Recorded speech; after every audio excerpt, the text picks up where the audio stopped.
Metrópole Entrevista. Doutor Raimundo Paraná, muito bom dia, meu amigo. Há quanto tempo a gente não se fala, né?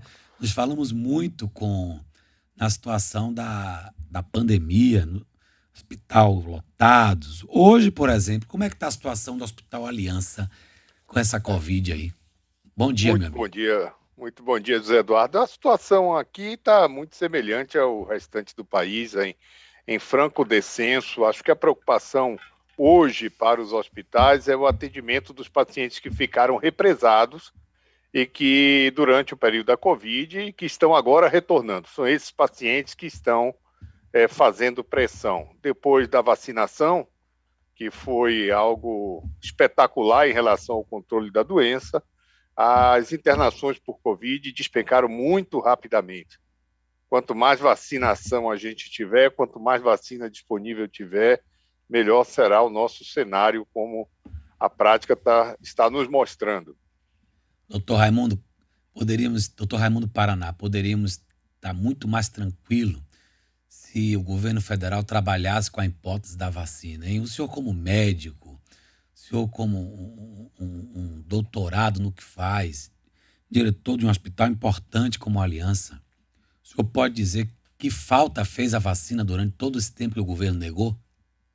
A vacina, eu acho que a vacinação é algo que, se há alguma conquista da medicina, essa conquista de destaque na medicina, essa conquista chama-se vacina. E não só especificamente com a Covid, mas a gente está repleto de exemplos. Eu, por exemplo, fiz medicina na década de 70, meu curso médico, início da década de 80. Naquela época, nós tínhamos estágios no Hospital Couto Maia e a gente via pacientes com paralisia infantil, sequelados, crianças com tétano neonatal, várias crianças morrendo de difteria, sufocadas, chegavam no hospital sufocadas. Eu já não peguei mais a varíola, felizmente já estava erradicada e foi erradicada graças à vacinação, mas dizimou populações. Tive tias que foram sequeladas por varíola, varicela. Quantas vezes eu vi encefalopatia, encefalite por varicela, por sarampo, e hoje os estudantes de medicina nunca viram um caso. Isso se deve à vacina. E o Brasil tem um grande mérito nisso. Nós temos o maior programa de vacinação do mundo. Eu acho que o programa de vacinação do Ministério da Saúde, o nosso PNI, é algo fantástico. É um programa que consegue vacinar o índio de uma comunidade isolada da Amazônia e um magnata da Avenida Paulista no mesmo dia. Isso é fantástico. Acho que a gente deu uma resposta, embora um pouco intempestiva, mas deu uma resposta rápida no momento em que ficou claro que deveríamos tomar um posicionamento na vacinação da população. E no momento que isso ocorreu, embora um pouco intempestivo, mas a resposta foi imediata na redução da pressão sobre os hospitais. Saímos de uma situação caótica para uma situação de absoluto conforto nesse momento. E o Brasil tem todas as chances, em todo tipo de vacinação, de dar exemplo para o mundo. E deve sempre dar. O que eu pergunto é o seguinte, doutor Paraná. Essa é uma doença perigosa. Estava lendo agora que em alguns países da Europa a Covid volta a crescer. O senhor está sabendo dessa situação? Países da Europa voltando a crescer a pandemia? Olha, eu participo de algumas reuniões online com grupos europeus e também sempre converso com colegas americanos. Qual é a situação hoje? Os países onde a vacinação está mais atrasada estão sofrendo mais com isso. A questão do leste europeu.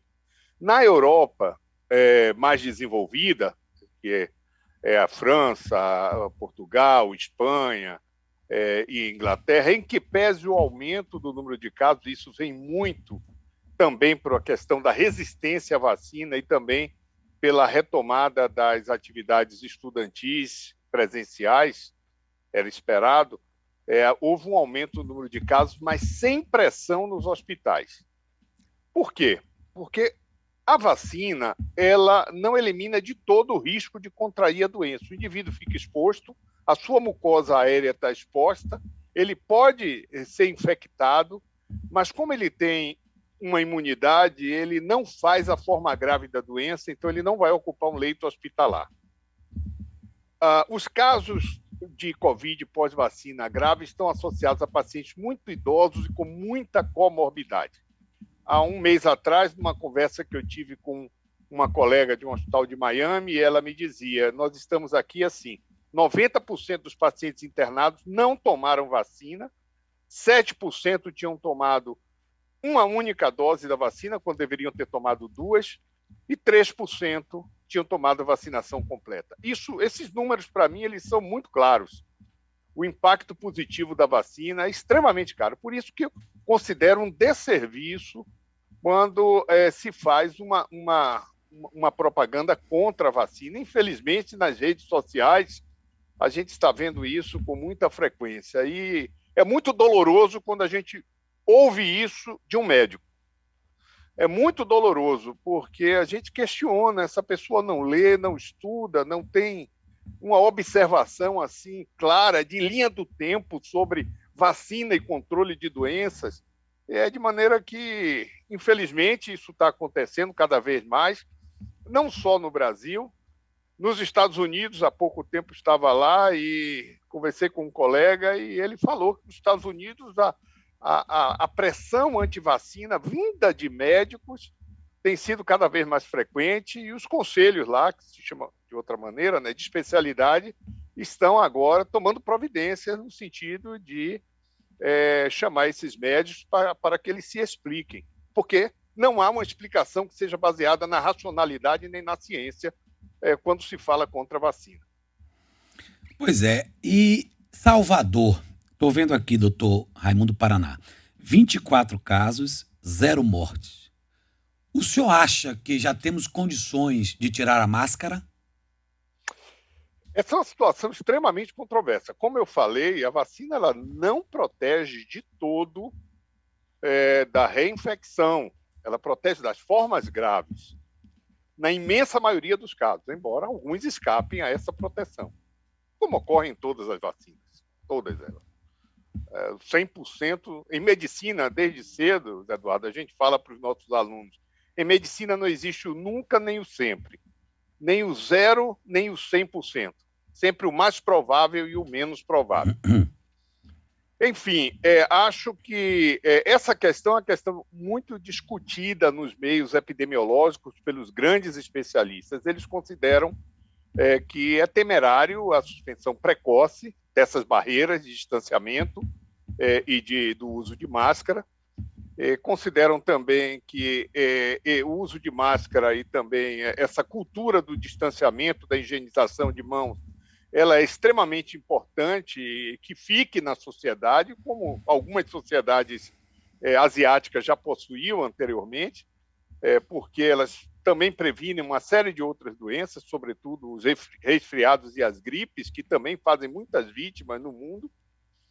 Mas, assim, o que eu ouço nas discussões é que 80% da população plenamente vacinada é uma zona já de conforto para a suspensão dessas medidas em ambientes externos, não em ambientes internos.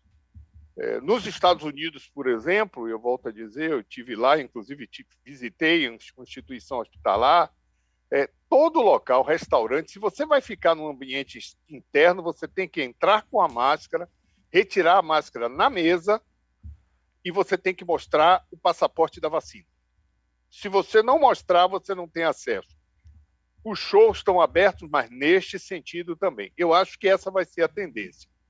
O ambiente aberto, menos provável a transmissão da vacina, da Covid.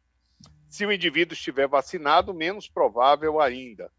Mas há uma discussão ainda muito grande de qual seria a zona de conforto para suspender essa medida. A situação hoje, já que não é tão preocupante assim, mas vem aí o verão de Salvador, né? E aí vem as festas populares, Réveillon, Carnaval, vamos por partes. O senhor acredita que teremos um Réveillon aberto em todos os lugares ou não? Não, não acho que isso vai ocorrer, como a gente já sabe que não está ocorrendo assim. De fato, eu acho de um mês para cá, várias festas, jantares têm ocorrido, as pessoas estavam ávidas por isso, e a gente, até este momento, não observou nenhum soluço mais grave, nenhum retorno mais grave da Covid. A internação hospitalar continuou exatamente igual ao que estava anteriormente em dezembro. Bom, quando a gente fala de grandes multidões, há uma preocupação. Obviamente existe, mas eu não sei qual será o impacto disso se nós tivermos uma população que esteja muito bem vacinada. E Salvador, a Bahia como um todo, mas particularmente Salvador, acho que foi um exemplo, porque a gente tem dificuldades imensas. Salvador é uma cidade pobre, com grandes hiatos sociais, com grandes problemas de assistência médico hospitalar, mas assim a vacinação em Salvador ela foi bem rápida. Ela foi à frente de muitas capitais do Brasil que teriam, teoricamente, uma estrutura mais completa do que a estrutura de Salvador para fazer essa tarefa. Isso, acho também que Salvador e o governo e o estado da Bahia deram um exemplo republicano, né? Porque, obviamente, não são alinhados politicamente, mas se aliaram nas políticas públicas. Eu acho que isso tudo ajudou. Nós estamos num ambiente favorável. Agora, é prematuro dizer qual será o impacto de grandes festas no futuro. Mas eu posso lhe dizer que nós vamos esperar ter que conviver com esse pequeno número de casos de Covid durante muito tempo. O retorno às aulas vai trazer também essa preocupação com os pequeninos, mas existem outras viroses que circulam mais nesse meio do que a própria Covid, que já traziam preocupação e que ficaram esquecidas por conta da Covid e que agora voltam à baila porque as crianças são particularmente susceptíveis a essas viroses, tanto as gastrointestinais quanto as respiratórias. Isso não tem nada a ver com a Covid, mas vai ocorrer, sem dúvida, com o retorno de algumas atividades. Camille Martinho pergunta aí para o nosso doutor Raimundo Paraná. Olá, bom dia, doutor Paraná. Como vai? Muito bom dia. Tudo bem? Pegando esse gancho aí que o senhor disse das crianças, né?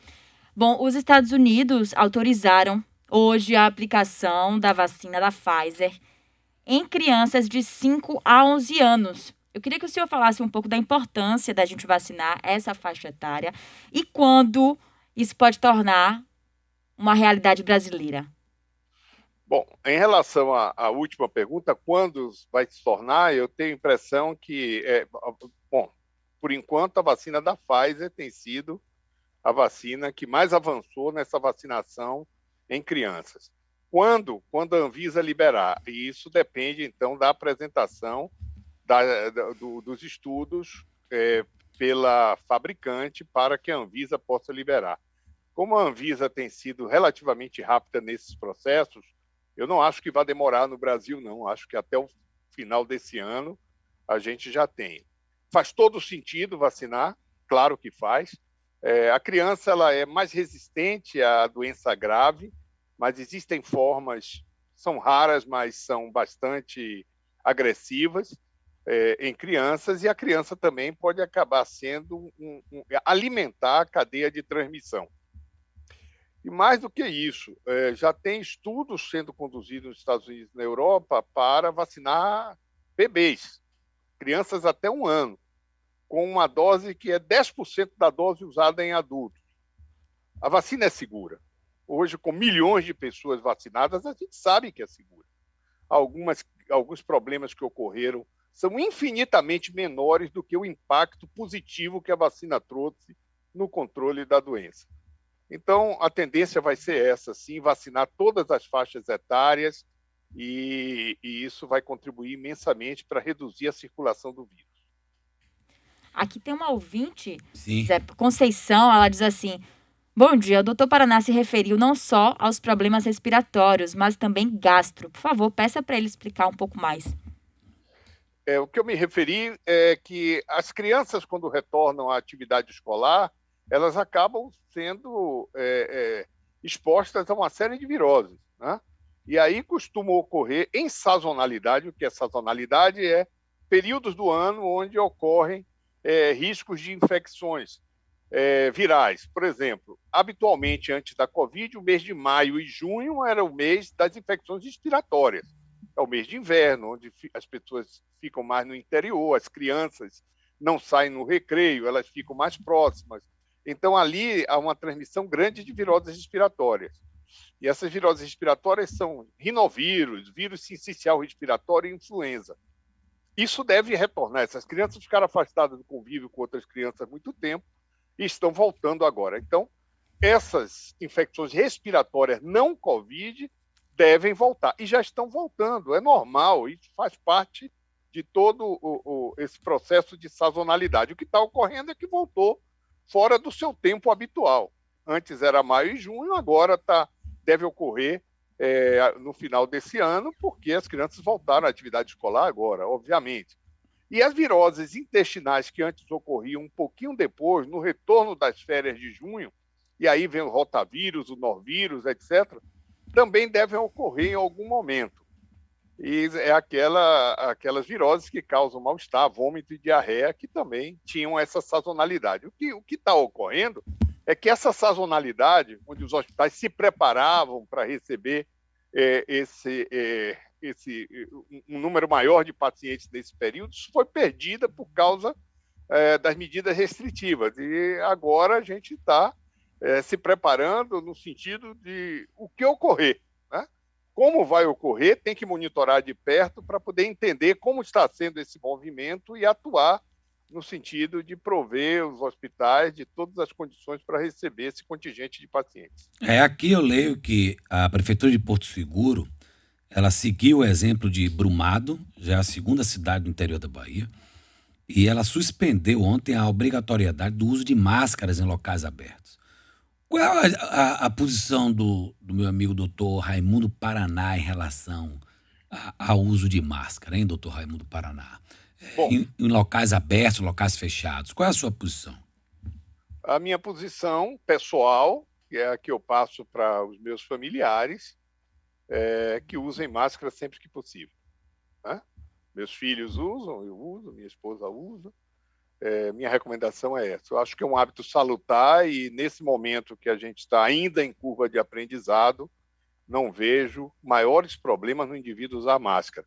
Os asiáticos já o faziam há muito tempo. Quando a gente andava nos aviões, a gente percebia que muitos asiáticos já usavam máscara. Faz parte da cultura deles e eu acho que esse é um bom hábito que a gente vai precisar cultivar. Não vejo problemas. Agora, não tenho bases científicas neste momento para dizer que esta é uma medida que deve ser universalizada. Não. Há controvérsias e eu sigo a orientação dos grandes epidemiologistas do país, e aqui eu cito, existem vários grandes centros de epidemiologia. Aqui a gente tem o Instituto de Ciências de Saúde Coletiva da UFBA, tem em São Paulo a Escola de Saúde Pública da USP, tem a Fiocruz, e eu acho que nós devemos seguir a orientação deles, porque são as pessoas mais habilitadas e mais preparadas para opinar nesse aspecto. Na opinião deles, ainda é precoce a suspensão universal do uso de máscara e de outras medidas, sobretudo a higienização das mãos. Isso é importante chamar a atenção, porque em tempos como esse que a gente vive, as pessoas vão para a internet, para as redes sociais, fazem lives, e quando a gente vê, são pessoas que nunca trabalharam no tema, não têm a menor propriedade para falar sobre o assunto. Esse é um tema complexo, a epidemiologia é um tema complexo. A epidemiologia em tempos de grandes pandemias é um tema extremamente complexo. Só médicos com muita expertise em epidemiologia têm condições de opinar e formar opinião para que outros médicos possam replicá-la. Isso se baseia na ciência médica. E eu volto a dizer, medicina não é o eu acho, eu penso, eu faço. Medicina é o que eu posso provar. E o que a gente pode provar é através da ciência. Então, neste momento, a minha posição é de seguir a posição dos maiores centros de epidemiologia do país, que estão localizados nesses e em outras instituições que eu mencionei. Doutor, uma pergunta? Na verdade, Zé, eu queria só confirmar aqui com o doutor Paraná essa questão de que a vacina, então, dá conta da variante Delta, né? Porque a gente estava com medo, a gente viu aí surtos em outros países ocasionados pela variante Delta. E aqui, bom, pelo menos aqui na Bahia, em Salvador, a gente não viu esse grande aumento de casos que nem a gente vê nos Estados Unidos, em Israel, por exemplo. Então, tá confirmado, a vacina é eficiente é eficaz contra a variante Delta, né? Exato. A vacina ela é eficaz contra todas as variantes. Algumas variantes elas têm maior facilidade de transmissão e de infecção, mas a proteção contra casos graves ela é universalmente bem protegida com qualquer vacina. Ontem eu recebi uma avaliação da pandemia no Rio de Janeiro e, para mim, é notório, uma avaliação muito bem feita pelos órgãos de saúde pública do Rio de Janeiro, com apoio da Fiocruz. Muito bem feita. E isso, para mim, ficou claro, como todas as vacinas são eficazes. Eu vejo muito as pessoas falarem da Coronavac. A Coronavac foi um grande ganho. Eu acho que foi o pontapé inicial, foi quem começou esse jogo e quem começou a virar esse jogo. E, para mim, ficou claro na avaliação dos números ontem. Contra fatos não há argumento, contra números não há argumento. Então, no momento que se tratou esses números de maneira correta, se observou que todas as vacinas são boas, todas. Algumas têm alguns aspectos mais positivos, algumas particularidades do que outras, mas, universalmente, todas tiveram um papel muito importante no controle da Covid. E todas elas agem nas variantes. Felizmente, senão seria um desastre. Ok. Doutor Raimundo Paraná, que prazer entrevistá-lo e voltarei mais vezes a conversar com um amigo, tá bom? Um abraço, sucesso aí. Grande prazer, Zé Eduardo. Sempre à disposição. Grande abraço. Valeu.